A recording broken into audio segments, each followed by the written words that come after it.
So July 10th 2024 రోజు మీరు వెళ్ళి ఇమ్రాన్ గారి పైన అండ్ అదే విధంగా హర్ష సాయి గారి పైన మీరు కంప్లైంట్ ఇవ్వడం జరిగింది. అది ఎఫ్ఐఆర్ ఫైల్ అయిందా లేదా? ఇమ్రాన్ అండ్ వాళ్ళిద్దరూ కలిసి నా మీద నా థ్రెడరింగ్ కాల్స్ చేయిస్తూ నాకు ప్రొటెక్షన్ ఇవ్వండి అండ్ వాళ్ళ మీద యాక్షన్ తీసుకోండి అని ఇచ్చారు.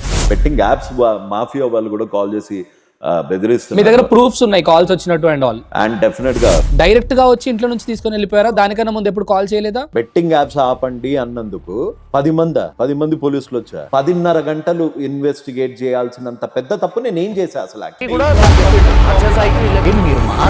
హర్ష సాయి గారి బ్యాంక్ డీటెయిల్స్ కి సంబంధించిన ఇన్ఫర్మేషన్ యువ సమ్రాట్ గారికి ఎవరు ఇచ్చారు? నిజంగా ఇచ్చింది ఇమ్రానే కదా. ఇమ్రాన్ ఇట్లా నమ్మక ద్రోహం చేస్తున్నాడు అన్నది అర్థం కాలేదు. నన్ను ఇందులో గుంజకు అని. కానీ వీళ్ళు పెద్ద సైబర్ నేరగాలు. ఏమన్నా రిగ్రెట్ గా ఫీల్ అవుతున్నారా? ఎందుకు ఒట్టిగా దీంట్లో నేను ఇన్వాల్వ్ అయినా?